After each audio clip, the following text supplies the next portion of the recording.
네. 공유를 해야 되죠. 네. 이게 맞나? 괜찮은 거 자료 다 올라왔고. 아, 예. 그, 한 학기 동안 이 EDR이 뭐 하는 거고 어떻게 동작하는 건지를 말씀을 드릴 거고요. 최근에 이제 모든 일반 기업에서 EDR 솔루션을 이제 굉장히 많이 도입을 하고 있습니다. 그 이유가 EDR은 디텍션 앤 디스파스인데 원래 예전에 이제 다음 시간에 이제 말씀을 드리겠지만 백신이라는 제품을 써요. 아마 지금 노트북 갖고 계신데 노트북을 사게 되면 여기 엔티바이러스가 기본적으로 이제 들어가 있거든요. 1년짜리가. 그래서 뭐 메가피라든가 시만텍이라든가 안랩이라든가 이런 백신이 이제 들어가 있습니다. 백신은 뭐 하는 거냐면 사람이랑 똑같습니다. 사람도 이제 코로나에 걸리지 않기 위해서 백신을 맞잖아요. 컴퓨터도 똑같이 여기 악성 코드가 들어와서 내부에 있는 시스템을 파괴하려고 하니까 그거를 백신이라는 프로그램을 설치해서 그걸 막아주는 겁니다. 그러니까 사람이랑 똑같은 컨셉으로 보시면 되고 백신의 한계는 뭐죠? 새로운 병균이 나왔을 때 그걸 막을 수가 없어요. 예를 들어 여러분이 코로나 바이러스를 다 막기 위해서 코로나 백신을 맞았지만 코로나 바이러스는 굉장히 대응이 잘 됩니다. 백신이 맞았기 때문에. 근데 오늘 완전히 올해 만약에 전 세계적으로 새로운 바이러스가 또 유행을 한다는 거예요. 그리고 코로나 바이러스는 이제 의미가 없어집니다. 왜냐하면 그 코로나에 최적화돼서 개발이 됐기 때문에 새로운 병균이 나오게 되면 그건 치료를 못해요. 그러니까 백신은 그런 한계가 있어요. 그러니까 엔티바이러스 여러분 그 PC에 깔려있는 노트북에 깔려있는 백신도 마찬가지입니다. 기존에 알려졌던 그러니까 지금까지 보안업체에서 연구를 해서 이런 악성 코드 이렇게 막아야 된다고 해서 그걸 이제 시그너처라고 하거든요. 그러니까 시그너처가 갖고 있는 건 잘 막지만 오늘 새로운 악성 코드가 나왔다. 그럼 그거 막을 수가 없겠죠. 왜냐하면 정보가 없으니까. 사람도 동일하게 코로나 바이러스를 맞아가지고 코로나는 문제가 없지만 새로운 악성 코드가 새로운 병균이 나오면 거기에 대한 백신을 또 맞아야 되거든요. 사람들. 그러니까 똑같은 거예요. 컴퓨터. 그래서 나온 게 이제 EDR인데 EDR은 그래서 시그너처가 없어요. 그러니까 이런 게 악성 코드라고 하는 정보가 들어있지 않아요. 그러니까 여러분 PC에 깔려있는 백신이나 안티바이러스는 그런 정보가 다 들어있고 그 똑같은 원래 이런 프로세스는 옛날에 나쁜 짓을 했기 때문에 우리가 잡아야 돼. 이게 이제 시그너처라는 걸 가지고 있고 그 시그너처 있는 것만 잡게 돼요. 그러니까 알려지지 않는 거는 잡을 수가 없는데 EDR은 디텍션이니까 엔드포인트에서 돌아가면서 얘가 무슨 프로세서가 무슨 짓을 할 때 이게 무슨 짓인지 이게 악성인지 아닌지를 얘가 스스로 판단해서 탐지를 주게 돼요. 그리고 나서 그거에 대해서 아직 백신은 안 나와 있지만 그 백신이 나오는 과정, 그 시간 그 공백 동안 대응할 수 있도록 이제 방안을 만들어 주는 겁니다. 그래서 이제 EDR은 알려지지 않은 새로운 바이러스에 능동적으로 대처할 수 있다고 해서 백신은 요즘에 디폴트고 어느 회사를 가거나 어느 기업에 나중에 들어가시더라도 백신은 다 깔려 있습니다. 하지만 추가적으로 이제 EDR을 사는 이유가 제가 말씀드렸죠. 알려지지 않은 새로운 악성 코드에서 대응하기 위해서 EDR을 통해 가지고 엔드포인트 상에서 악성 코드를 분석해서 탐지를 이제 하게 됩니다. 저는 90학번입니다. 90학번이고 지금 몇 학번이죠? 25학번. 신입생 25학번. 2025년? 엄청 많이 차이 나네. 저는 맨 첫 직장은 공무원으로 시작했어요. 그래서 이제 그 시험을 봐가지고 그 당시에 이제 특채로 저기 검찰청에 이제 전산직 공무원으로 이제 들어갔었고 지금은 이제 어디로 옮겼는지 모르는데 제가 공부할 때 이제 태릉에 있었어요. 태릉에 거기 이제 컴퓨터공대 전담 수사반이라고 특수부 산에 있는 거기서 이제 근무를 한 3년 정도 했습니다. 3년 정도 공부했고 다니다 보니까 이제 공무원은 요즘은 잘 모르겠는데 제가 들어갔을 때는 제가 딱 입사를 하니까 발령을 받아서 딱 들어갔더니 이제 처음에 이제 제 선배가 저를 부르더니 너는 뭐가 특기냐고 물어보더라고요. 저는 특기는 없다. 뭘 하고 싶냐고 그러더라고요. 열심히 일해야지 했더니 그분이 여기서 일하는 생각하지 말고 네가 여기서 뭔가 즐겁게 할 수 있는 거를 찾으라고 하더라고요. 그분들 보니까 막 서해를 하는 분들도 있고 사무실에서 일이 별로 없는 거예요. 그 당시에는 지금은 이제 컴퓨터 문제가 굉장히 활성화됐었는데 그 당시는 컴퓨터라는 것 자체를 잘 모르는 시대였어요. 그래서 그마다 저는 도저히 성격이 안 맞아가지고 저는 그만두고 그다음에 신세계 그룹에 보안 관리자로 이제 이직을 했었습니다. 그래서 신세계 그룹에서 이제 보안 솔루션을 구축하고 보안 정책을 만들고 뭐 이런 역할을 제가 한 8년 정도 했었고요. 그다음에 이제 그다음부터는 우리부터는 이제 외국계 회사에 이제 다니고 있습니다. 시만텍이라는 회사를 아시나요? 노턴 유틸리티라고 아시는 분 있어요? 예, 그게 이제 예전에 피터 노튼이라는 사람이 만든 유틸리티예요. 근데 지금은 윈도우 자체에 뭐 조광목이라든가 뭐 디스크 매니저나 이런 툴 다 기본적으로 윈도우에 내장돼 있어요. 근데 처음에 이제 그 윈도우가 나왔을 때는 그 포맷을 맞춰가지고 디스크를 CD로 나누는 것조차도 일반 사람이 할 수 없었어요. 그걸 하려면 용산에 가져가서 돈 5만 원인가 주고 그 사람이 그걸 이렇게 세팅을 해줘요. 그 당시에는 그렇게 굉장히 고급 기술이었어요. 그것도 이렇게 섹터를 다 계산해서. 지금은 기본적으로 윈도우에 제공이 되잖아요. 근데 그걸 피터 노튼이라는 사람이 그 노턴 유틸리티라는 제품을 만들었는데 그 제품이 지금은 기본적으로 윈도우에 들어가 있지만 그 사람이 만든 제품 시만텍이 인수를 했습니다. 그리고 시만텍에서 노턴 유틸리티라고 해서 그걸 제품으로 팔았고 노턴 앤티바이러스라고 아까 말씀드렸던 백신을 판매를 했었습니다. 한때는 글로벌에서 가장 큰 보안 회사였습니다. 전 세계에서. 근데 지금은 브로드컴이라는 데 이주가 돼가지고 이제 회사가 사라졌어요. 지금 사라졌는데 그 당시에 제큰 회사였고 거기 근무하다가 DLP는 뭐 이번에 말씀드릴 내용은 아닌데 데이터 로스 프리벤션이라고 해가지고 삼성이나 이제 뭐 LG나 이런 중요한 반도체 기업 같은 경우에는 거기에 데이터가 굉장히 중요하거든요. 연구 관련된 데이터라든가 이런 핵심 데이터들. 그 은행 같은 데는 고객 데이터들 이런 게 밖으로 나가면 안 되잖아요. 이런 거를 누가 이제 복사를 해서 외부로 내보낼 때 USB나 메일로 내보낼 때 이런 걸 이제 탐지하는 솔루션입니다. 그래서 이 파일에 개인정보가 뭐 몇만 건 들어있다. 우리 회사 개발 정보가 들어있다. 이런 걸 이제 탐지하는 솔루션입니다. 이런 걸 제가 지원했었고 그 다음에 이제 팔로알토 네트워크스 아시는 분 있어요? 팔로알토 네트워크스 아세요? 네, 팔로알토 네트워크스라고 지금 현재 글로벌에서 가장 큰 보안 회사입니다. 현재 주가 기준으로. 요거는 나중에 기회가 되면 뭐 간단히 말씀드릴 건데 이것도 굉장히 재밌는 회사인데 이게 팔로알토라고 들어보셨죠? 네, 팔로알토는 그 래퍼도 있잖아요. 근데 팔로알토는 미국의 샌프란시스코에 있는 지명의 이름입니다. 굉장히 부자 동네예요. 샌프란시스코 내에서 굉장히 부자들이 모여 사는 지역이고 이 창업자가 니루죽이라고 이제 체크포인트에서 방화벽을 최초로 전 세계 최초로 개발했던 사람인데 그 스테이트 오브 인스펙션이라는 기술을 개발한 사람인데 이 사람이 나와서 회사를 만들면서 자기가 팔로알토에 살았던 거예요. 거기 이제 샌프란시스코의 부촌 되게 돈 많은 사람들이 사는 지역인 거에 살다가 거기서 이 회사를 시작하게 해가지고 회사 이름을 팔로알토 넥서스라고 지금 그래서 이제 팔로알토 넥서스라는 회사가 있고 지금 저는 센티널원이라는 회사에 이제 현재 근무를 하고 있습니다. 제가 지금 4년 3개월 정도 됐죠. 제가 2012년에 한국의 지사가 만들어지면서 입사를 했으니까 가장 많이 현재 한국에서는 가장 오래 이 회사에 근무를 하고 있습니다. 4년인데 4월로 센트럴이 무슨 뜻인지 아십니까?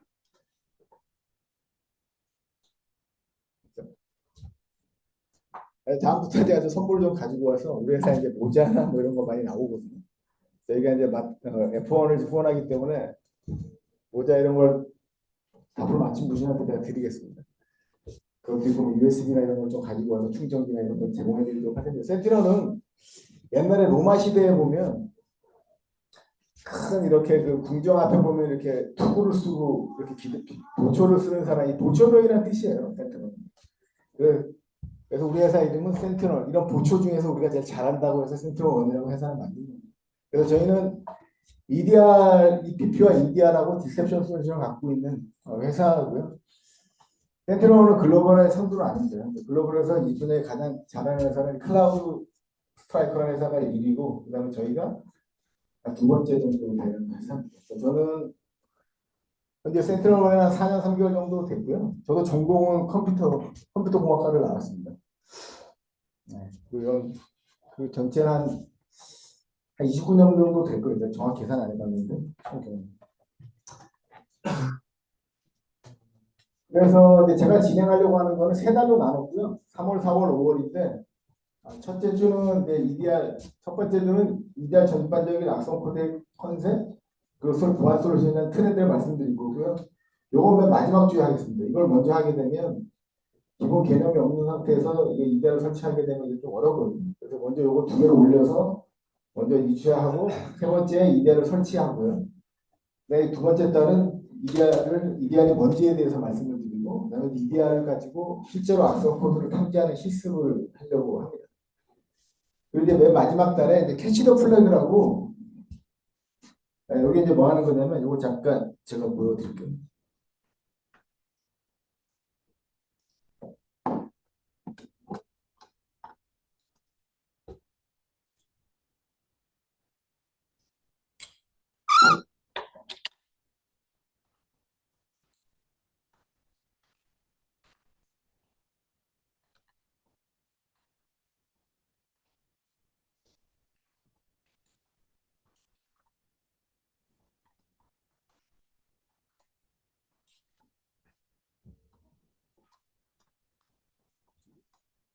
캐치 더 플래그를 뭔지 아시는 분 있어요, 혹시? 캐치 더 플래그라고. 이게 해킹 대회 같은 데 나가면 미리 만들어 놓은 이제 문제들이 있어요. 그 만들어 놓은 문제들을 이렇게 하나씩 푸는 겁니다. 풀면 이제 깃발이 이렇게 올라가요. 그래서 말 그대로 깃발을 잡는 거거든요. 그래서 뭐 라스베가스 같은 데 가면 뭐 특정 우리나라 어떤 대학교에 어떤 해킹 그룹이 우승을 했다. 근데 그런 걸 캐치더 플래그라는 프로그램을 통해서 다 진행을 하거든요.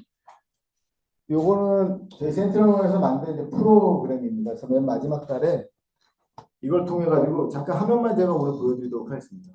어차피 나중에 다 하실 거니까 계정을 만드시고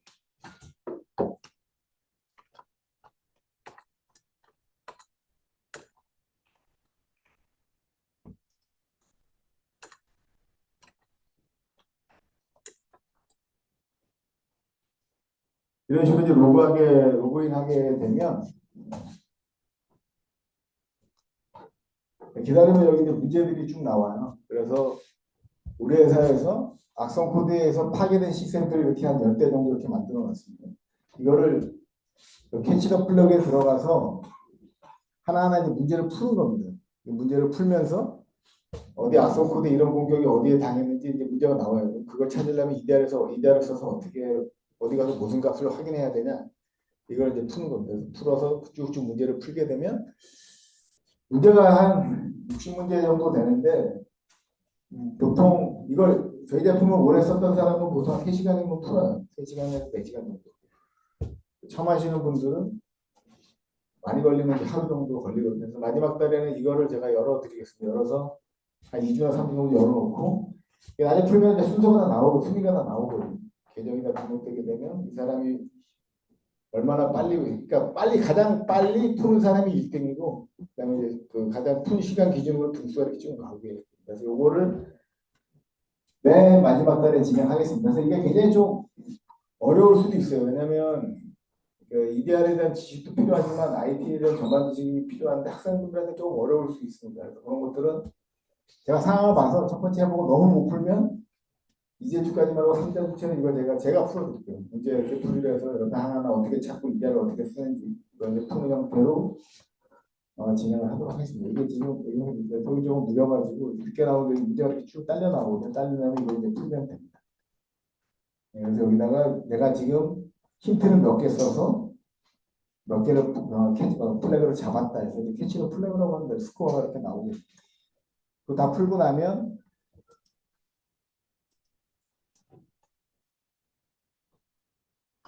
지금 게임을 제가 시작을 안 해놔서 그래요.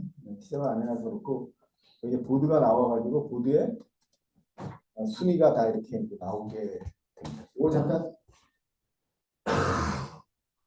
스타트가 안 돼서 그런데 스타트를 이제 시키겠습니다.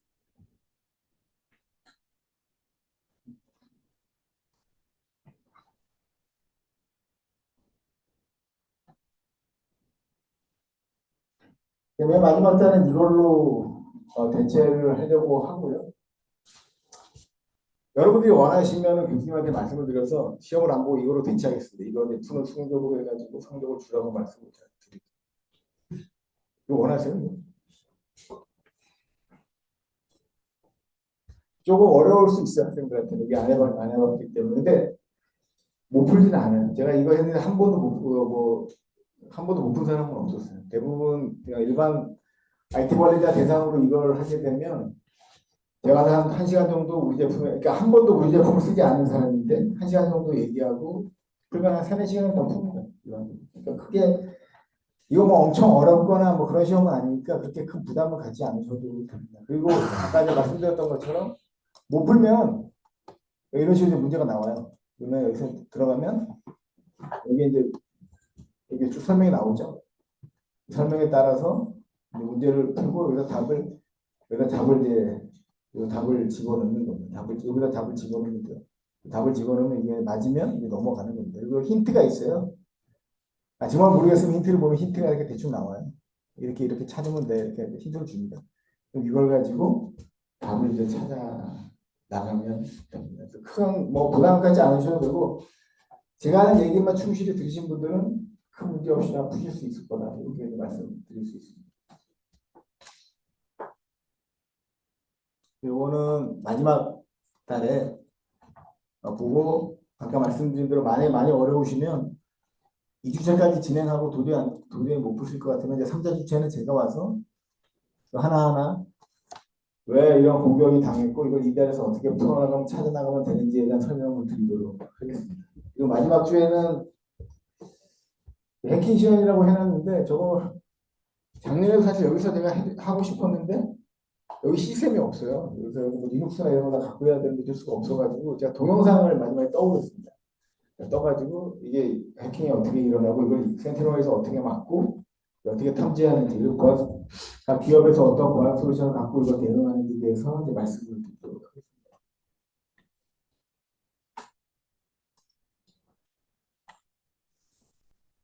혹시 뭐 궁금한 거 있으세요? 질문이요? 그 설명만 들으면 기존에 IDS랑 IPS가 합쳐져 있는 것이 좀 발전한 걸로 보이는데 다른 게 있을까요? 조금 이제 다른 게 IDS는 디텍션이긴 한데 호스트 IDS 같은 경우에는 전체 로그를 보지 않아요. 그러니까 패턴을 가지고 패턴에 있는 것만 탐지합니다. 근데 EDR은 전체 로그를 다 봅니다. 다 남깁니다. 그게 차이점이 있어요. 그러니까 IDS 같은 경우는 내가 패턴이 없으면 그럼 미스예요. 근데 구멍이 있다는 거죠. 근데 이거는 전체 로그를 다 봐요. 모든 엔드포인트를. 그래서 이제 그게 차이가 있죠. 그게 이제 가장 큰. 그러면 단일 서비스나 장치가 아니라 여러 개의 장치로 구성된 솔루션일 것 같은데. 엔드포인트 PC에 까는 겁니다. PC에 그냥 설치한 프로그램. 네, IPS나 IDS는 네트워크에 다른 거고 이거는 엔드포인트를 그러니까 PC에다 깔아야 됩니다. 깔아서 거기서 일어나는 모든 로그를 다 봅니다. 설치. 네, 장비가 아니고 엔드포인트 솔루션이고 그래서 나중에 여기다 PC에다 이렇게 하나씩 다 깔 거예요. 4월 초에다 깔아가지고 콘솔을 열어가지고 제가 이제 테스트할 수 있도록 이렇게 진행해 드리겠습니다. 다른 또 질문 있으세요? 작년보다 되게 많아졌어요. 작년에 한 반도 안 됐는데.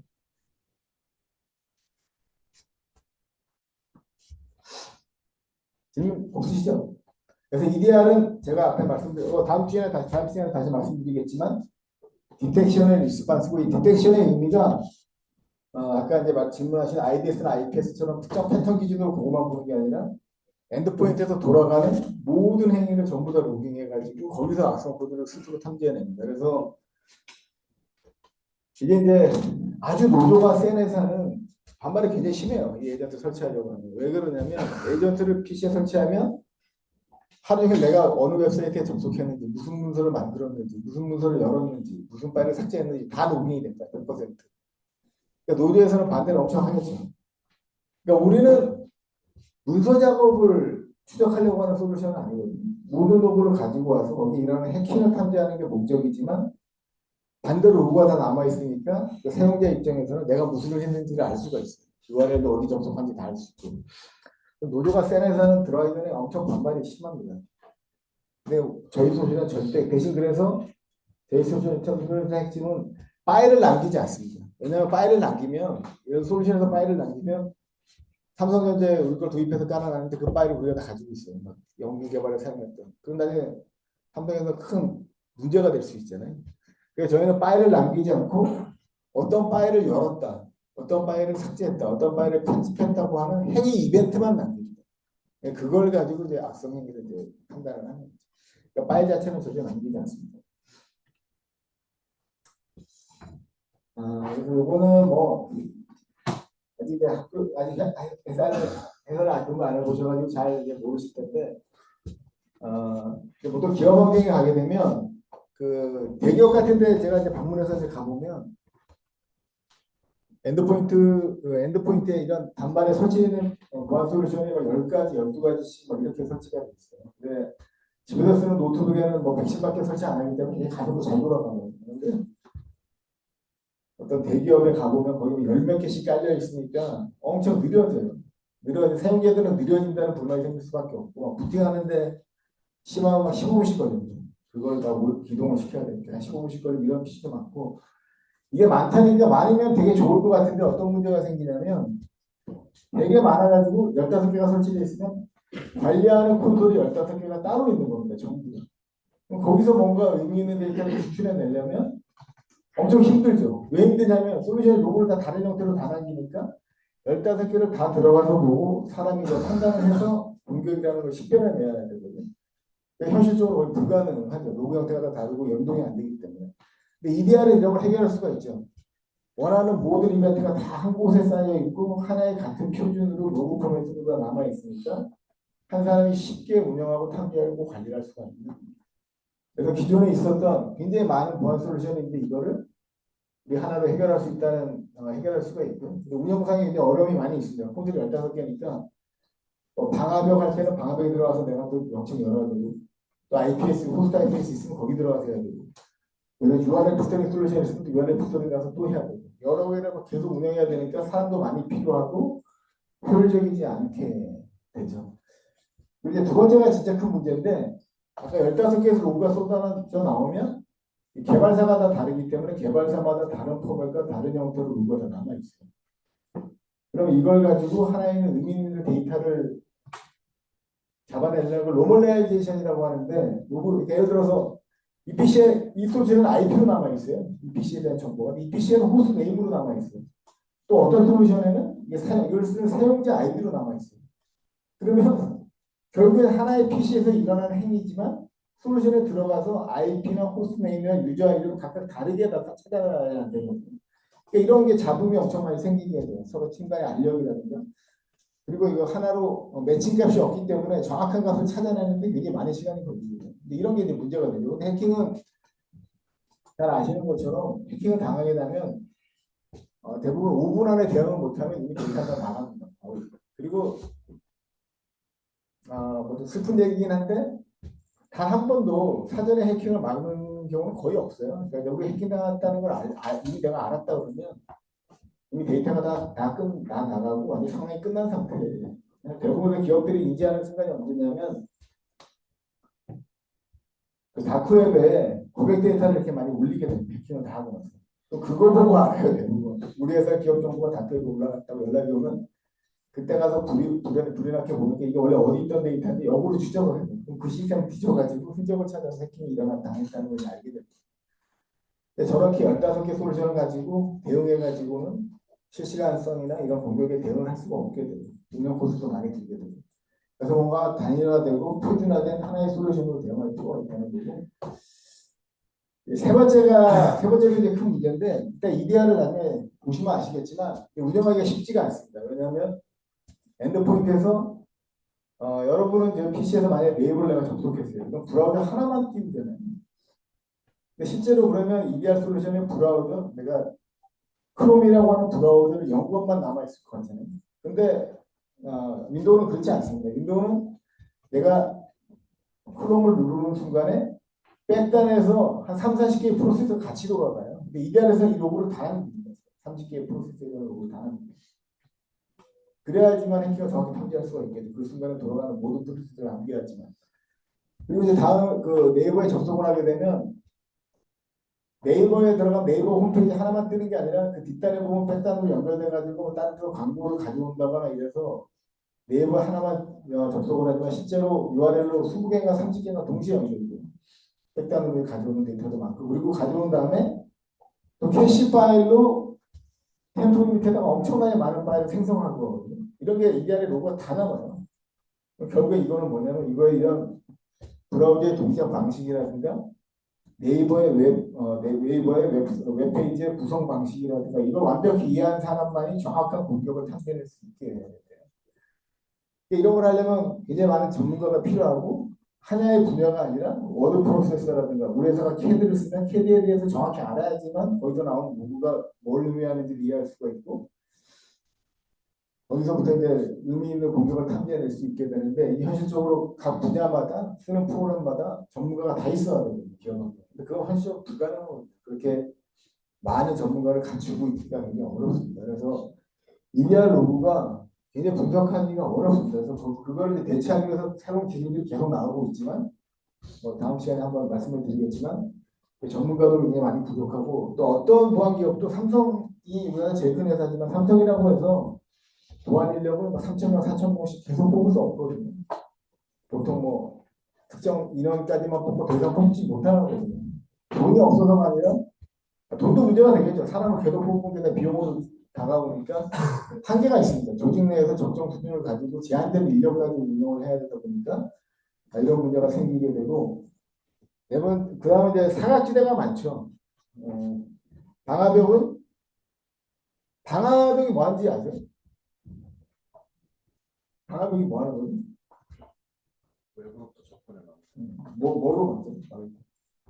방화벽이 뭘 기준으로 막나요? 차단하는 거. 포트 연결? 보트랑 IP 기준으로. 방화벽은 말 그대로 여기서 뭐가 오는지는 상관 안 해요. 그냥 특정 IP에서 포트 기준으로 그거 막는 거예요. 그게 좋은 데이터인지 나쁜 데이터인지는 상관 안 해요. 그냥 무조건 IP하고 포트만 허용을 됐으면 무조건 통과합니다. 그쪽에서 오는 거예요. 이러다 보니까 각 솔루션마다 사각지대가 그 솔루션에서 해결하지 못하는 영역이 생기게 돼요. 이런 것들에 대한 대응이 이제 필요하죠. 또 근무 형상, 오늘 앞에서 이제 말씀드렸던 것처럼 솔루션도 많고 불편한 게 너무 많다 보니까 팀 간의 알력이라든가 수많은 데 상관없지만 큰 기업 같은 경우는 네트워크팀, 뭐 PC팀, 데스크탑, 뭐 PC 운영팀, PC 보안관리팀, 보안 정책팀, 뭐 솔루션 운영팀, 팀이 막 나눠 있어요. 근데 그 많은 솔루션들을 한 명이 관리하는 게 아니라 팀 내에 나눠서 관리하거든요. 그러니까 해커를 혼자 공격해가지고 빠르게 뚫는데 우리 이거 막으려고 정책을 세우려고 하는데 두 달, 세 달씩 걸려요. 팀 간이 협의를 해야 되고 허용을 또 해야 되고 무조건 보안이라서 다 막을 수 있는 건 아니거든요. PC를 쓰기 위해서는 반드시 열어야 되는 포트가 있고 또 업무상 또 열어야 되는 게 있는데 그런 것들 팀 간에 협의를 해야 되는데 이런 데서 병목 현상이 이제 많이 생기게 됩니다. 그리고 보안 위협에 대응하기 위한 프로세서가 늦어질 수밖에 없어요. 기업이 크면 클수록 여기 뭐 한 30대밖에 안 되지만 이런 데는 그냥 뭐 교수님이 결정해서 바로 패치를 하면 되지만 삼성 같은 데 PC 10만 대 있는데 이 PC 오늘 이 패치 다 설치 이렇게 못해요. 왜냐하면 그 패치를 설치했을 때 특정 개발팀에서는 그 패치가 설치되면서 굉장히 업무에 중요한 프로그램이 안 돌아갈 수 있거든요. 그런 것들에 사전 점검이나 이런 것들을 다 해야 된다는 거죠. 그러니까 물론 보안이 중요하지만 보안보다 더 중요한 거는 돈을 버는 회사가 하는 기업 업무를 수행하는 거죠.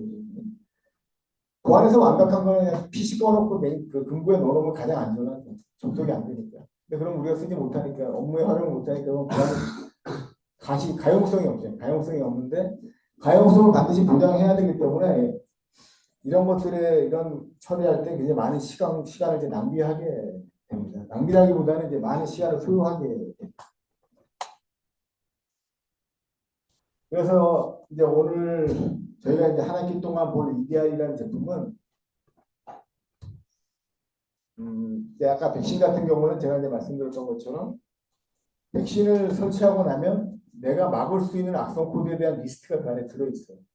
그래서 우리는 오늘 날짜로 뭐 30만 개의 악성 코드를 탐지할 수 있는데 그 잡을 수 있는 게 이런 것들이더라고 이렇게 리스트가 나와요. 그럼 거기에 있는 것만 탐지하고 나머지 거는 못 잡는 겁니다. 그러니까 말 그대로 사람으로 치기 이런 우리 힙성안에서 보면 지문이랑 좀 비슷합니다. 그러니까 범죄자들의 지문을 경찰서에 이렇게 가지고 있잖아요. 그럼 어떤 그 범죄자들이 특정 지역을 지나갈 때 지문을 다 검사하면 이 사람은 범죄자라는 걸 알 수 있거든요. 그럼 그 사람 바로 체포할 수가 있어요. 원래 범죄자니까 죄를 졌기 때문에 감옥에 있어야 되는데 범죄를 지고 도망다니니까 지문을 다 채취하면 이 사람이 범죄자라는 걸 확실하게 지문이나 DNA로 검색을 하게 되면 100%그 사람이라는 걸 정확히 알 수 있습니다. 그러니까 시그너처는 장점이 뭐냐면 오탐이 없어요. 오탐이. 왜냐하면 어제 이런 악성 코드가 유행을 해서 시스템을 파괴시켰고 그 해킹으로부터 정보를 수집해가지고 차단하기 때문에 지문과 DNA처럼 굉장히 정확한 기술이죠. 그 해킹당한 기술을 보고 그 시그너처를 만드니까 지문과 DNA처럼 굉장히 정확한 기술입니다. 그러니까 굉장히 장점이 많기 때문에 보안은 백신이 맨 처음에 시작을 했습니다. 근데 백신의 한계는 뭐냐면 지문이 없는 범죄자예요. 그러니까 한 번도 죄를 짓지 않은 사람입니다. DNA. 이 사람 잡을 수 있나요? 못 잡죠. 지문하고 DNA로 비교하는데 그 사람은 그 DNA가 수집이 안 되는데 어떻게 잡아요? 못 잡잖아요. 그러니까 백신의 한계는 그겁니다. 그러니까 오늘 새롭게 나온 새로운 악성 코드가 나오면 그거는 잡을 수가 없어요. 백신. 그래서 이런 것들을 우리가 이제 비저빌리티라고 하고 한글로 이제 가시성이라고 하거든요. 그러니까 말 그대로 이렇게 가시니까 우리가 눈으로 볼 수 있다는 건데 이걸 대응할 수 있는지 없는지를 명확하게 한눈에 볼 수 있는 거예요. 그러니까 백신은 이런 유효 가시성이 부족해요. 왜냐하면 아까 시그너치 있는 것만 잡고 나머지 못 잡기 때문에 우리 회사에 새로운 악성 코드가 들어오면 이걸 막을 수 있다 없다를 판단할 수가 없습니다. 그래서 이런 가시성이 이제 부족하게 해요. 근데 EDR은 아까 뭐가 다르죠? 전체 로그를 다 남깁니다. 전체 로그를 다 남기니까 이 악성 코드가 돌아간 다음에 어디를 예를 들어서 시그너치 없다 하더라도 얘가 들어와서 새로운 계정을 만들었고 어떤 파일을 삭제했고 레지스트리 변경했고 이 행위를 보더라도 이게 악성이다 아니다 우리가 알 수 있게 됩니다. 그래서 위험에 대한 우리가 가시성을 제공해 줄 수 있어요. 말 그대로 시그너처는 시그너치 비교해서 뭐 지문 없으면 통과 이 사람은 들어가서 뭔 짓을 하는 거네 더 이상 상관 안 하는 거예요. 근데 우리는 지문만 검사하고 들어와서 이 사람이 뭔 짓을 안 하고 그냥 뭔 짓을 하더라도 두는 방식이 아니라 지문이나 시그너처로 이 사람을 보는 게 아니라 일단 다 통과시키고 모든 이 사람이 하는 짓을 다 보는 거죠. 보면서 이 사람이 하는 짓 기반으로 악성이다 아니다를 판단을 내리게 돼요. 그래서 위험 가시성이 이제 높게 되죠. 그리고 앞에 뭐 여러 만드시는 것처럼 시그너치에서는 알려지지 않은 거를 탐지하지 못했는데 전체 로그를 다 남기고 행위를 보기 때문에 이제 새로운 악성 코드를 능동적으로 대체할 수가 있겠죠. 그리고 이제 랜섬웨어에 걸려보신 분들이 있는지 모르겠는데 이제 그 PC 같은 랜섬웨어 걸리면 전부 다 파일이 암호화돼서 복구를 못하거든요. 근데 백신은 이걸 복구할 수 있는 기능이 없는데 저희는 얘가 악성 코드가 들어와서 어떤 파일을 바꾸고 어떤 레지스를 바꾸고 어떤 파일을 암호화했다는 전체 과정에 대한 요구가 다 남아 있어요. 다 남아 있으니까 이걸 가지고 악성 코드 걸리기 전 상태로 이제 복구할 수 있는 복구 기능을 이제 제공을 합니다. 그래서 복구가 돼요. 랜섬웨어 걸리기 전 상태로 복구가 됩니다. 이건 뒤에 이제 따로 말씀드릴 건데 마이크로소프트에 이제 VSS라는 기술이 있습니다. 버추얼 섀도우 기술을 이용해 그거랑 이제 연동을 해가지고 파일을 암호화되기 전 상태로 다 돌려가지고 복구할 수 있는 기능을 제공해요. 이게 이제 왜 가능하냐면 그 윈도우에서 파일을 쓰게 되면 그 파일을 디스크에서 날아가는 게 아닙니다. 날아가는 게 아니고 디스크 요즘도 뭐 학교에서 배우는지 모르겠는데 디스크가 사실은 그 이 하드 디스크도 그 집에서 쓰는 그 레코드판이랑 똑같습니다. 레코드판으로 되어 있고 레코드판 이렇게 딱 놓으면 이게 이제 가면서 이게 이 핀이 이걸 긁으면서 소리를 내잖아요. 디스크도 동일하게 이 원판이 돌아가고 이 핀이 이걸 쓰게 돼요. 그 디스크에 쓰게 되는데 내가 오늘 파일을 만들게 되면 내가 어떤 섹터에다가 이 파일을 저장해 놨다고 인덱스를 걸어가지고 그 책에 보면 인덱스가 있잖아요. 앞쪽 인덱스처럼 내가 어디에다가 이 파일을 썼다고 인덱스를 남겨놓게 돼요. 근데 만약에 이 파일을 내가 오늘 삭제했어요. 그럼 이 파일을 날리진 않습니다. 디스크에 파일은 그대로 두고 이 인덱스만 끊게 돼요. 그러니까 사용자는 그 디스크에서 파일이 사라졌기 때문에 이 파일이 지워졌다고 생각하는데 실제로는 파일은 그대로 있으면서 인덱스만 날려버린 거예요. 근데 복구를 하려면 어떻게 하면 될까요? 그러니까 암호화가 되게 되면 원래 상태에 있던 파일은 그대로 두고 암호화돼서 새로운 파일이 생성이 되게 되면 기존의 원래 파일은 인덱스를 끊고 새롭게 암호화된 파일은 인덱스를 연결해 주는 겁니다. 그럼 이걸 반대로 응용하면 암호화된 파일의 인덱스를 끊고 원래 있던 파일로 인덱스를 돌려주면 그 파일이 살아나는 거죠. 암호화되기 전 파일. 그러니까 이런 기술을 통해 가지고 파일을 전부 다 이제 복구할 수 있는 기능을 이제 제공을 하고 있습니다. 그래서 파일은 그래서 윈도우에 보면 데이터 복구 툴이 있습니다. 그런 것들이 다 이런 원리를 이용하는 겁니다. 실제로 디스크에서 파일을 날리는 게 아니라 파일은 다 그대로 있는데 디스크가 완전히 100% 써지기 전까지는 기존에 한번 썼던 것들은 절대 지우지 않아요. 계속 앞으로 써나가기만 하는 겁니다. 그래서 다 남아 있어요.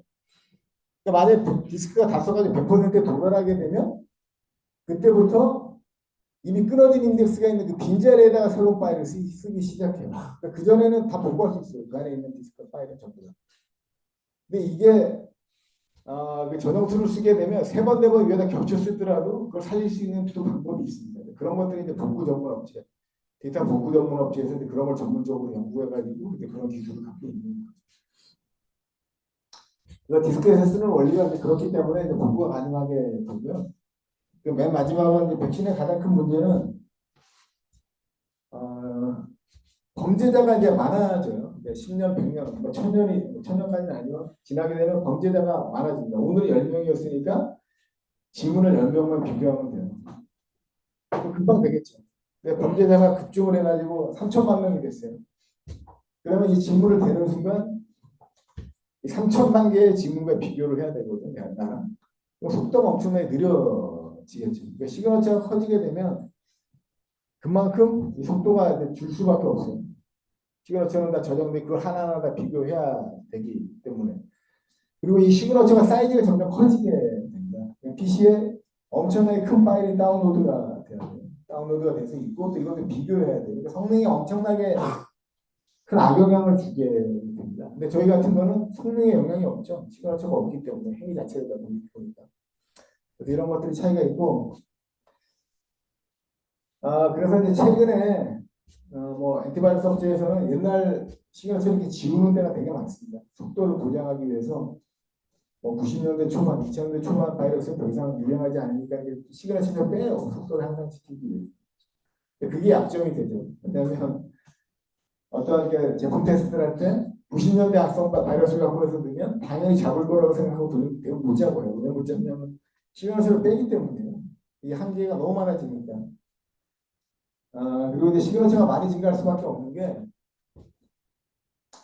초당 지금 말고 제가 한 20년 전에 심한테 공부할 때 초당 바이러스 샘플이 몇 개 정도가 이제 몇 개 정도가 들어올 것 같아요. 초당 신고가 무한회사는 초당 2000년 초반에 초당 13개가 접수가 됐습니다. 이거 우리 회사에서 바이러스로 보인다고 해서 심한템으로 들어오는 그러니까 심한템 한 업체로 들어오는 악성코드가 초당 13개가 들어요. 하루에 이 샘플이 300만 개, 400만 개가 들어오는 거예요.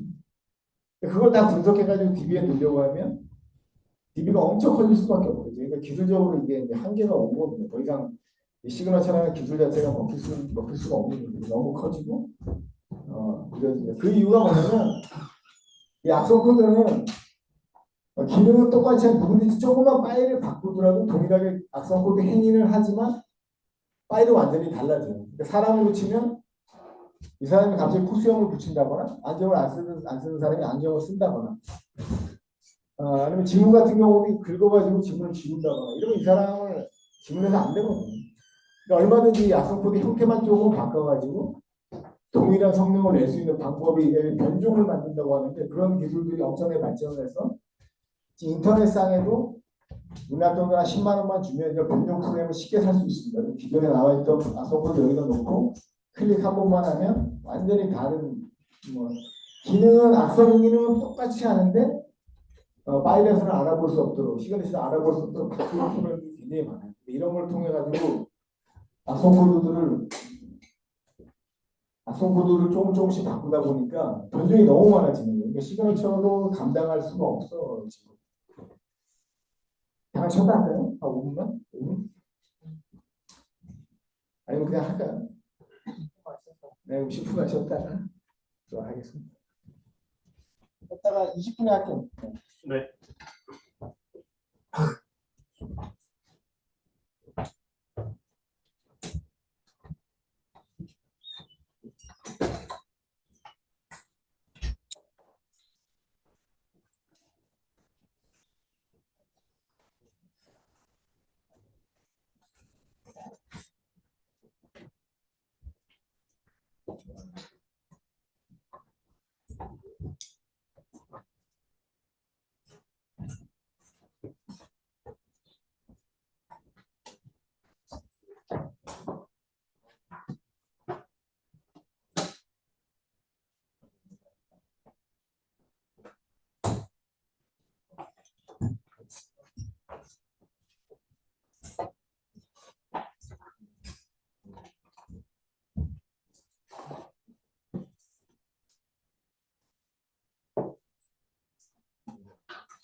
다 오셨죠? 제가 이제 한 달에 한 번은 올 거고, 세 번은 이제 줌으로 할 거거든요. 그래서 혹시 궁금한 거 있으시면, 제 명함이 필요하신 분 이따 드리겠습니다. 필요하신 분 드리고, 아니면 유승재 조경님이 제 연락처를 아시니까 그걸 통해서 연락을 주셔도 됩니다. 뭐든지 부담 없이 질문해 주시면 제가 아는 범위에서 답변을 드리도록 할게요. 그래서 이런 게 이제 다른 말씀을 드릴 수 있고, 지금은 이제 시장에서 EDR은 디텍션 리스판스라고 말씀드렸고, 이건 똑같아요. 디텍션 리스판스 똑같습니다. 이거는 엔드포인트잖아요. 말 그대로 PC나 서버 같은 단말에다 설치하는 게 엔드포인트고, X는 익스텐디드의 약점이에요. 그래서 이거는 무슨 의미냐면, EDR에서만 로그만 가지고 분석을 해봤더니 정보가 부족하다는 거죠. 그래서 익스텐디드라고 해서 학교에는 아마 방화벽은 있을 것 같아요. 제 생각에. 근데 아마 방화벽 정도는 있을 것 같은데 익스텐드로 가게 되면 모든 기업이 대부분 기본적으로 방화벽, IPS, IDS, URL 패터닝, DRM, 웹방화벽 굉장히 많은 보안 솔루션을 갖고 있거든요. 근데 이거를 EDR에서만 로그만 가지고 분석했을 때는 결국에는 PC에서 일어난 것밖에 못 보잖아요. 근데 나머지 우리 회사에서 갖고 있는 모든 보안 솔루션의 로그를 다 가지고 와서 이걸 같이 로그를 분석하면 더 정확한 탐지가 가능하겠죠. 예를 들어서 제가 오늘 이제 노트북을 가져왔는데 이 노트북에 악성 코드가 이제 감염이 됐습니다. 그럼 엔드포인트에서는 악성 코드가 이 노트북에 다운로드 돼가지고 실제로 설치되는 순간부터 이게 악성 코드가 있다는 걸 알 수 있어요. 왜냐면 설치되기 전에는 알 수가 없잖아요.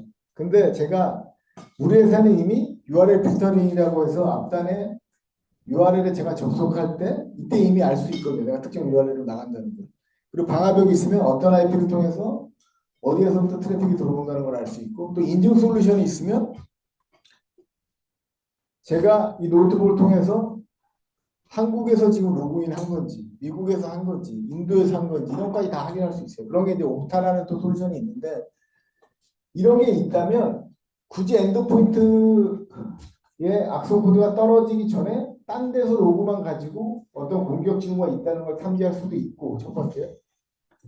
두 번째는 엔드포인트에 탐지된 로그를 가지고 분석을 할 때 다른 솔루션의 로그를 가져와서 같이 본다면 보다 더 정확하게 탐지해낼 수가 있겠죠.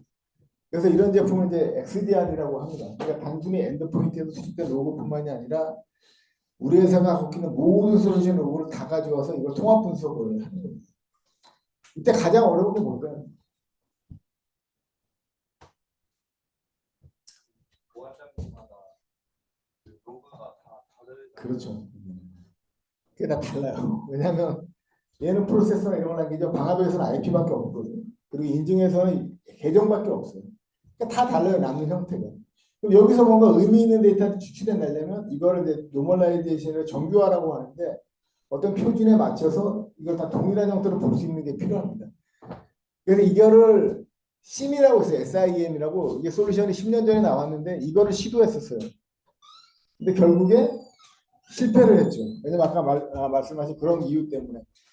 로고가 다 다르고 각각 로고를 뭉쳐놓긴 했는데 분석이 안 되는 거예요. 형태가 다 다르고 솔루션마다 특징이 달라가지고 남는 로고가 다 다르니까 뭔가 의미 있는 데이터를 끄집어낼 수가 없었어요. 실패를 했어요. 그래서 XDR이 나오면서 OCS라고 하는 이제 표준 프로토콜이 나왔습니다.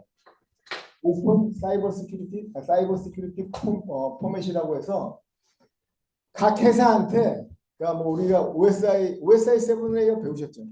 그런 식으로 통신 프로토콜을 개발할 때는 그 표준에 맞춰서 개발을 해야 되거든요. 그래야지만이 라우터가 시스코가 있고 주니퍼가 있고 뭐 익스트림이 있고 굉장히 많은 벤더가 있지만 다른 회사의 라우터끼리도 패키지 다 주고받을 수 있어요. 그 이유가 뭐냐면 OSI 7레이어 기준을 해서 그 프로토콜에 맞춰서 개발을 했기 때문에 가능한 거예요. 동일하게 보안도 어떤 솔루션의 로고를 생성해낼 때 반드시 표준 구현을 따르도록 하자고 해서 OCS라고 하는 프로토콜이 나오게 됐고 그걸로 이제 개발을 하게 되면 다른 회사 로고도 가져와서 표준 프라이머리 키라고 해서 뭐 데이터베이스에서 배우셨겠지만 의미 있는 데이터를 추출할 수 있는 기본값이 다 만들어져 있어요. 그래서 이걸 통해 가지고 XDR로 지금 시장이 이동을 하고 있습니다. 그래서 단순한 EDR 로고뿐만 아니라 우리가 갖고 있는 모든 보안 솔루션 로고를 의미 있게 이제 재창출해내는 거예요. 그러면 이제 EPP하고 EDR이 있는데 제가 이제 EDR에 대한 부분을 지금 말씀을 드렸고 EPP는 뭐냐면 엔드포인트 프로텍션 플랫폼의 약자입니다. 그래서 요거는 차단이잖아요. 그래서 이거는 백신이 여기에 이 제품군에 들어갑니다. 그러니까 백신은 바이러스가 동작하면 바로 그냥 킬을 시켜버려요. 죽이거든요. 이 파일을. 그래서 말 그대로 차단에 집중한 솔루션입니다. 그래서 PC 내에서 파일 기반의 악성 코드 매력 공격하는 것을 탐지하는 데 초점이 맞춰져 있어요. 그러니까 탐지에 초점이 차단에 초점이 맞춰 있으니까 뭐가 제일 중요할까요? 정확도하고 오탐이 없어요. 제가 이제 폴스 포지티브라고 하는데 오탐을 그래서 아까 지문과 DNA처럼 명확하게 이걸 악성 코드라고 특정할 수 있는 그런 시그너처 기반으로 차단을 하게 되는 겁니다. 그래서 EPP는 말 그대로 우리 최소한 이런 정도의 나쁜 놈은 막아야 된다. 딱딱해서 그 범위를 정해서 막는 겁니다. 공항에 가시면 이렇게 쭉 통과하잖아요. 통과할 때 그 소리 나면 잡히잖아요. 그런 것처럼 이런 거를 절대 가지고 비행기 타면 안 된다. 그런 것들 최소한으로 걸러내는 겁니다. 이게 이제 EPP, 그래서 백신이 되는 거고 그러니까 얘는 차단에 포커스가 되어 있기 때문에 문제가 뭐냐면 그레이 에어라고 해서 반드시 차단해야 되는 영역과 절대 차단하지 하면 안 되는 화이트 영역인데 중간에 애매한 영역이 있어요. 이거는 차단하면 좋은데 업무에 영향을 줄 수도 있고 뭐 이렇게 애매한 거예요. 이거는 누가 봐도 차단해야 돼요. 이거 막상 100% 차단해야 돼요. 이거는 문제가 없는데 그레이라고 해서 애매한 영역이 있거든요. 이걸 차단하면 뭐 보안은 높아지는데 업무를 엄청 불편하게 해요. 우리 회사 사람들이 다 인터넷을 쓰는데 뭐왜 브라우저를 못 쓰게 차단해 버린다거나 이러면은 이거 쓸 수 없죠, 보안 제품. 그래서 EPP는 차단에 포커스한 제품이라고 말씀을 드릴 수 있고 그레이 영역은 이제 앞에 말씀드렸던 것처럼 차단이 아니라 일단 디텍션하고 이 디텍션된 걸 기반으로 리스크 발산 EDR 영역으로 넘기게 되는 거죠. 최소한으로 반드시 차단해야 되는 거는 EPP를 통해서 백신과 같은 시그너처 기반으로 차단을 하게 되고 나머지 애매한 영역 이런 영역들은 이제 EDR로 넘겨서 이거는 이제 차단이 아니라 대응 쪽에 이제 가깝습니다. 의심스러운 활동이 되던 것들을 컨텍스트 기반으로 정보를 수집하는 악의적인 활동을 행위 기반으로 이제 차단을 하는 겁니다. 그리고 가능하다면 복원까지도 이제 해주는 거죠. 그래서 악성 코드가 걸린 다음에 파일을 원래 상태로 돌린다거나 그리고 시스템이 계정이 새로 생성된 걸 지운다거나 이런 행위까지 수행을 하게 됩니다. 이게 이제 바이러스가 이제 심각한 게 뭐냐면 악성 코드에 감염되고 나면 보통 일반적인 악성 코드가 레지스트가 5,000개에서 6,000개 정도 변경을 해요. 근데 그거를 6,000개를 다 알 수도 없지만 다 안다 그래서 레지스트에 들어가서 그걸 사람이 하나하나 공부할 수 있을까요? 5,000개를? 못하죠. 뭐 삽질입니다. 삽질. 삽질이 아니라 할 수가 없죠. 사람이 할 수 있는 일이 아닙니다. 그래서 이제 복원을 위한 이런 기능들이 이제 반드시 필요한 거죠. 그래서 저도 예전에 국내기업에 근무할 때 이 웹서버였는데 해킹을 당했어요. 당했는데 그걸 이제 몰랐죠. 몰랐는데 어느 날 아침에 출근했더니 중국말로 된 이렇게 조그마한 이렇게 팝업이 하나 떠 있더라고요. 그래서 그걸 이제 찾아가 봤더니 웹쉘이라고 지금 아직은 모르실 수 있는데 웹쉘이라는 공격 기법을 통해 가지고 쉘은 OS의 기본적인 이제 명령어잖아요. 윈도우 쉘이 C10으로 떨어지고 거기다 명령을 치면은 말 그대로 이거 웹쉘은 쉘은 뭐냐면 OS에서 OS를 배우셨잖아요. OS의 가장 중요한 부분이 커널입니다. 커널은 어셈블리로 되어 있고 이걸 이제 기계어가 읽을 수 있는 언어로 바꿔주는 역할을 커널로 수행하게 되고 쉘은 OS의 핵심 분야인 커널하고 사람이 명령을 주고받을 수 있도록 명령을 전달하는 기능을 쉘이 하게 돼요. 그래서 예전에 윈도우 같은 경우는 C10으로 떨어져 dir 친 명령이 쭉 나오잖아요. 이런 것들을 사람이 dir라고 입력을 하게 되면 입력한 값을 쉘에서 번역을 해서 OS가 읽을 수 있는 커널 값, 커널에서 레지스트로 어셈블리를 변경해가지고 OS를 돌리게 되는 거예요. 그러니까 쉘은 말 그대로 사람과 컴퓨터의 커널 사이를 연결해주는 가장 중요한 부분입니다. 리눅스도 이렇게 치면 이렇게 쉘이 떨어지잖아요. 근데 윈도우는 사실은 옛날에 도스에서는 이제 최근에는 이제 쉘이 바뀌었죠. 윈도우의 쉘이 explorer.ex입니다. 그래서 마우스라든가 키보드로 입력을 하게 되면 이 마우스가 explorer.ex라는 데로 보내서 이게 명령 커널로 들어가서 동작을 하게 돼요. 이거 뭔 얘기 하다가 얘기했지? 그래서 이런 것들이 이제 해킹을 당하게 되면 엄청나게 변경이 되고 아까 웹쉘 공격을 당했는데 이 웹쉘이 뭐냐면 어차피 웹서버도 다 OS거든요. OS 안에 OS가 있는데 OS의 커널에 OS 그 웹서버가 설치된 서버 안에 쉘이 있거든요. 거기 쉘이 있는데 이 쉘을 웹하고 연결을 하는 거예요. 그래서 이 웹쉘을 설치하게 되면 어떤 일이 일어나냐면 URL로 이렇게 치게 되면 예를 들어서 뭐 따따따점 뒤에다가 뭐 굿모닝.com 하고 뒤에다가 이제 쉘에 대한 URL을 딱 치게 되면 글로 딱 접속을 하게 되면 우리가 도스에서 이게 쉘이 열리듯이 웹브라우저에서 그게 이렇게 열립니다. 그러니까 해커가 웹에서는 원래 정상적인 OS에서는 절대 쉘로 연결이 안 되잖아요. 웹브라우저에서는 웹화면에는 웹페이지만 보이죠. 해커가 그걸 통해서 OS에 있는 커널로 연결하게 딱 쉘을 연결합니다. 그러면 거기서 델리트거나 명령을 치면 여러분이 PC에서 치는 명령을 치게 되면 다 먹어요. 그러니까 말 그대로 PC를 웹상에서 완벽하게 장악을 하게 돼요. 그 서버 자체를. 그러니까 지가 원하는 걸 다 할 수 있어요. 데이터도 가져갈 수 있고 뭐 여기저기 백도어도 만들 수 있고 딱 봤더니 웹실 공격을 당한 거예요. 당해가지고 그거를 일단 펌에서 해야 되는데 그 일반적인 이제 큰 회사의 쇼핑몰의 웹본은 그 하나의 그 페이지 하나 띄우는 걸 한 돈이라고 하는데 이게 4, 50만 개씩 돼요. 이게 그러니까 쇼핑몰 같은 데 들어가고 여러분이 보기에는 한 페이지가 몇 개 없는 것 같잖아요. 이게 실제로는 그게 4, 50만 개가 뒤에서 동작하고 있어요. 그래야지 이런 막 그 카트로 이동하고 결제하고 이런 게 다 이루어지는 거예요. 그러니까 4, 50만 개 그게 있는데 거기에 어디에 웹쉘이 들어가 있는지 아무도 몰라요. 그러니까 해킹은 그런 게 무서운 거예요. 그러니까 한번 당하고 나면 복구를 할 수가 없어요. 그냥 무조건 포맷하고 다시 가야 돼요. 처음부터. 다시 갈 때 내가 그동안 썼던 40만 개의 쉘을 그대로 올릴 수가 없어요. 왜냐하면 그 중에 하나라도 웹쉘의 백도어가 남아있으면 해커들은 언제든지 원하는 시점에 내가 복구해놨지만 원하는 시점에 골로 들어오게 되면 다시 그 시스템을 완벽하게 장악을 할 수 있어요. 그걸 막으려면 웹쉘에 대한 취약점을 완전히 제거해서 패치를 해서 올리든가 아니면 웹쉘이 있는 모든 코드를 완전히 제거한 다음에 안전하게 올려야 돼요. 근데 OS는 완전하게 취약점을 제거할 수 있는 방법은 없습니다. 왜 없죠? 제로데이, 요즘에 제로데이, 넷플릭스에 제로데이라는 거 드라마 있는데 그거 보셨어요? 제로데이가 뭔지 아시는 분 있어요? 제로데이? 제로데이가? 발표된 지 얼마 안 돼서 바로 지금 무력이 들어오고. 네, 맞아요. 그러니까 제로데이는 말 그대로 이게 무슨 뜻이냐면 오늘 어느 취약점이 나왔어요. 취약점이 나왔으면 예를 들어서 이 취약점에 대한 패치가 나와 있어요. 그럼 내가 오늘 패치를 해서 준비를 할 수 있어 하면 되잖아요. 그러니까 취약점이 나온다고 해서 바로 해커가 그걸 공격할 수 있는 건 아닙니다. 왜냐하면 취약점이 나온 다음에 이 취약점을 악용할 수 있는 툴을 개발을 해야 돼요. 해커들도.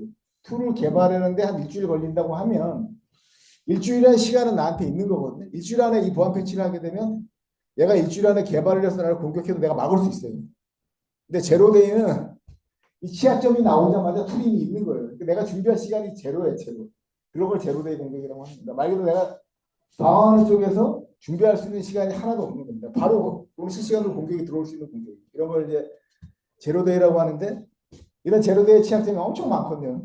그러니까 결국에는 OS에서 취약점을 완전히 제거한다는 거는 거의 현실적으로 불가능합니다. 왜냐하면 OS에 어떤 취약점이 있는지는 마이크로소프트도 모르거든요. 제조사도 모르고 앞으로 얼마나 많은 취약점이 나올지는 모르는데 OS까지 완벽하게 제거한다는 불가능이기 때문에 결국에는 그 소스 코드에 있는 40만枚분을 다 뒤져가지고 거기서 취약점을 찾아내서 안전하게 이제 옮겨야 되죠. 그러니까 이거는 근데 다 보긴 하지만 사람이 보는 거기 때문에 불안하죠. 옮겨놔도 혹시 뭐 남아있는 거 아닌가 코드를 사람이 보. 그리고 이게 보안이 현업에 가면 굉장히 어려운 이유가 뭐냐면 보안 전문가는 이쪽을 전혀 몰라요. 또 이쪽 전문가는 보안을 전혀 몰라요. 그러니까 서로 이게 보안을 잘하는 사람은 이 취약점에 대한 이해는 하고 있지만 프로그램 코딩을 몰라요. 코딩을 모르니까 이 코딩 속에 취약점이 있는지 없는지 확인이 안 돼요. 취약점은 알지만 이게 있는지 없는지를 몰라요. 또 코딩하는 사람은 코딩은 잘 알지만 또 보안에 대한 취약점에 대한 정보가 없기 때문에 이 코드가 이런 코딩을 해놨을 때 이게 취약한지 안 하는지를 또 알 수가 없어요. 그러니까 이게 뭔가 애매한 영역이 되게 많아요.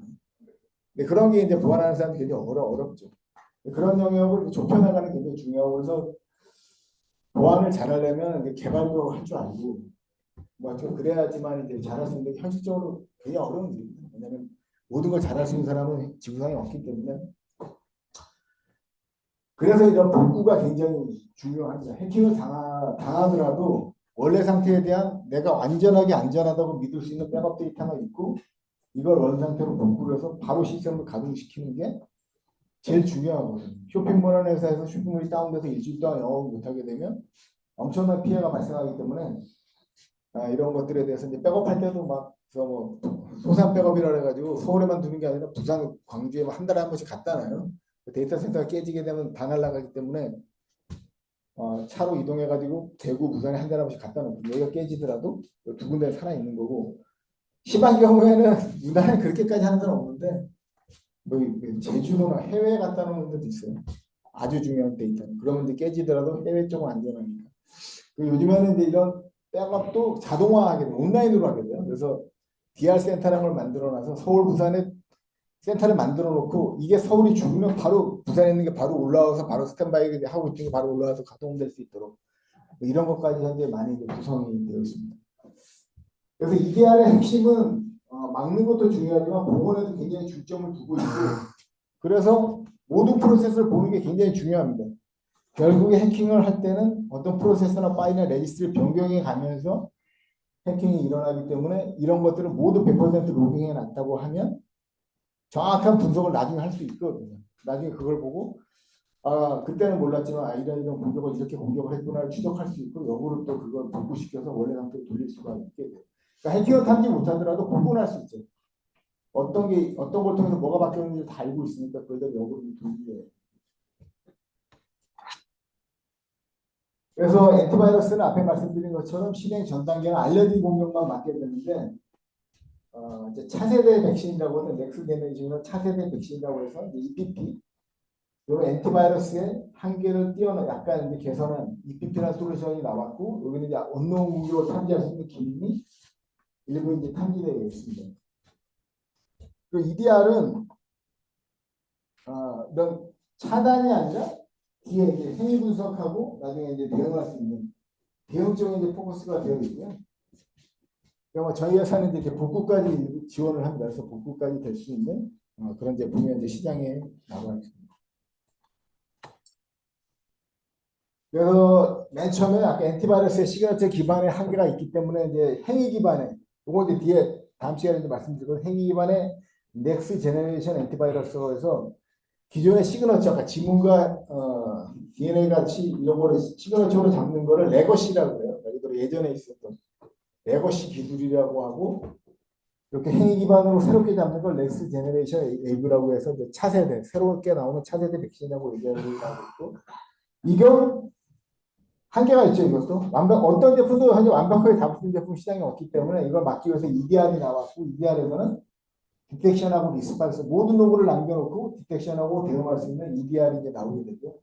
EDR에서 맨 마지막 단계가 XDR로 이제 넘어가고 있습니다. 현재 시장은 XDR로 넘어가서 대기업들은 이미 EDR까지 구축이 완료돼 있고 최근에 이제 XDR로 이제 통합하는 단계에 있습니다. 그래서 EDR 쪽에서 로그만 뿐만이 아니라 우리 회사에 갖고 있는 모든 로그를 다 수집을 해서 OCSF 기준으로 다 수집을 해서 한 번에 대응을 하는 거예요. 예전 같으면 제가 여기 이 PC에 악성코드 해킹을 당했어요. 그러면 EDR에서 로그를 본 다음에 여기 몇 시에 이 계정을 사용하는 이 계정은 이거고 IP는 이걸 사용하는 PC에서 공격이 일어났으니까 다른 모든 보안 솔루션의 로그를 가져와 하고 각 팀에 알리게 되면 그 솔루션 운영자들이 시간이 나오니까 그 시간대 이 PC는 이 사람이 있었네 그리고 거기에 그 로그를 주고 또 방화벽에서 여기 통신했네 이 시간대 이 계정으로 로그인했네 이런 정보를 다 수동으로 게더링한 다음에 수동으로 이렇게 조합해서 봤어야 돼요. 그럼 이게 굉장히 많은 시간이 걸리거든요. 아무리 빨라도 한두 시간 걸리겠죠. 이미 상황이 끝난 상황인데 대응을 못했는데 지금 XDR로 가게 되면 로그가 다 자동으로 다 취합이 되어 있고 이 PC의 공격이 일어나는 순간에 로그를 딱 보면 옆에 바로 뜹니다. 이런 악성 코드가 돌았는데 옆에 지금 이 시간대 이 계정으로 로그인했고 방금에서 EIP로 지나갔고 어떤 URL에 통신했고 이런 것들이 자동으로 뜨게 되는 거예요. OCS라는 표준에 의해서 로그가 다 정규화되어 있기 때문에 어떤 노력 없이 예전에는 엄청난 노력과 시간과 인력을 투자해야지만 볼 수 있었던 데이터가 클릭하는 순간에 바로 옆에가 뜨는 거예요. 그래서 이제 시장이 XDR로 현재 이동을 하고 있습니다. 그리고 최근에 이제 AI 기술까지 나와가지고 제가 이제 다음 달에 데모로 보여드릴 건데 챗GPT를 다 쓰시잖아요. 그러면 이제 예전 같으면 EDR이 이제 첫 번째 달에 이제 해보시면 아는데 EDR 커리를 만들어요. SQL 배우셨나요? SQL 커리문 있잖아요. 뭐 그런 거랑 굉장히 비슷해요. EDR 커리가. 그런 식으로 커리문을 딱 넣으면 그 조건에 해당하는 EDR 데이터가 이렇게 나오게 돼요. 근데 기본적인 뭐 실렉트 올 이런 건 쉬운데 내가 정말 원하는 예를 들어서 지난 10년간 학생 중에서 전체 학점이 4.5 이상이고 전공 과목을 모두 A를 받았고 이렇게 조건이 복잡해지면 커리문이 굉장히 복잡해지거든요. 이걸 짜는 거는 굉장히 높은 수준의 지식과 또 업무에 대한 이해도가 있어야지 이걸 짤 수 있어요. 안 그래도 커리 자체를 못 짭니다. 이런 거를 EDR도 동일하게 EDR 커리로 짜서 의미 있는 데이터를 가져오는데 이거를 이제 더 이상 사람이 짜는 게 아니라 저희는 이제 포플 AI라고 부르는데 말로 집어넣어요. 그냥 거기다. 그러니까 챗GPT처럼. 지난 10년 동안 학생 중에서 4.5를 받았고 그게 전공 과목이 모두 A고 여학생이고 머리가 긴 사람을 찾아도 명령을 사람이 하는 말로 집어넣어요. 그러면 이걸 EDR 커리로 바로 만들어줍니다. 그러니까 최근에는 이런 기술 자체가 점점 이제 사람을 최소화하고 모든 걸 기계화하는 것들이 강해서 AI가 나오면서 이런 관제나 이런 분야에서도 사람이 하는 게 아니라 AI로 이걸 말을 하면 그냥 막 커리가 나와요. 예전처럼 커리를 일부러 길게 짤 필요가 없어요. 사람이 이걸 모두 이제 기술이 다 할 수 있도록 이렇게 이제 바뀌고 있습니다. 오늘은 조금 제가 늦게 시작해서 죄송하고요. 오늘 여기까지 하고 다음 시간에 이제 뵙도록 하겠습니다. 감사합니다. 또 귀한 선물까지 또 여러분들 주시니 박정수 전무님께 다시 한번 큰 박수 드리도록 합시다. 중으로 할거라서 여러분들 가능하면 노트북 있으면 노트북에도 좋고 왜냐면 이제 사실 노트북에서 하는 게 더 좋을 것 같아. 그쵸? 네네. 여기서 하면 또 자기 PC 뭐 애매하니까 그거는 알아서 하고 자 하여튼 그 사이버강도 잘 들어야 된다. 알았지? 자 오늘 고생했어 얘들아. 혹시 출석이 안 돼? 혹시 2교시 때 출석 안 보는 사람이? 잠깐만 내가 누군지 한번 봐야겠다. 박대현 왔어? 안 왔지 얘네 4명.